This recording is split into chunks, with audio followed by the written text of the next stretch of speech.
حضرت نظر بد کا جو نا اکثر لوگ شکار ہو جاتے ہیں، اور نظر بد ایک آپ کو پتہ ہے بڑی مہلک یہ نظر مرض کہہ سکتے ہیں، تو حضرت اس سے بچنے کا کیا طریقہ ہے، اس کا کیا علاج ہے، یہ ارشاد فرمائیں۔ دیکھیں نظر بد ایک بہت بڑی حقیقت ہے۔ نبی مکرم صلی اللہ علیہ وسلم نے ارشاد فرمایا کہ نظر بد انسان کو قبر میں اور اونٹ کو ہنڈیا میں پہنچا دیتی ہے، اور میں دعا کرتا ہوں اللہ آپ کو بھی نظر بد سے محفوظ رکھے۔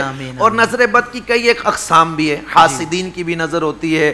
آج تو سائنس نے بھی اس کو پروف کر دیا ہے کہ آپ کی آنکھوں سے ایسے ریزز نکلتے ہیں، کیونکہ آئی کانٹیکٹ بڑی اہمیت رکھتی ہے۔ ابھی میں آپ کو دیکھ رہا ہوں تو سب سے پہلی میری آنکھیں مسکرا رہی ہیں، اس لیے وہ چہرے پر مسکراہٹ لا رہی ہیں۔ آپ بھی مسکرا رہے ہیں، مجھے دیکھ کر آنکھوں سے تو چہرے پر بھی مسکراہٹ آ رہی ہے۔ اب ہم جس کسی اچھی چیز کو دیکھیں تو ماشاء اللہ کہہ دیں، یہ حدیث شریف میں آیا ہے، لا قوت الا باللہ ساتھ میں ملا دیں۔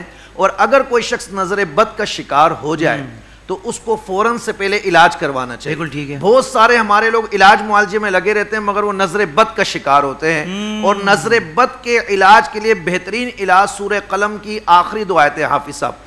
ہر شخص اگر نظر بد سے محفوظ رہنا چاہتا ہے، ہر نماز کے بعد 3 بار پڑھ کر اس کو اپنے اوپر دم کر لے، یا رات کو سونے سے پہلے 21 مرتبہ پڑھ کر پانی پر دم کر کے پیے، ہر قسم کی نظر بد سے محفوظ رہے گا۔ اچھا، لگنے سے بھی محفوظ رہے گا ان آیات کی برکت سے، اور اگر لگ گئی ہے تو وہ ختم ہو جائے گی، ختم بھی ہو جائے گی۔ بہت اچھے، بہت اچھے۔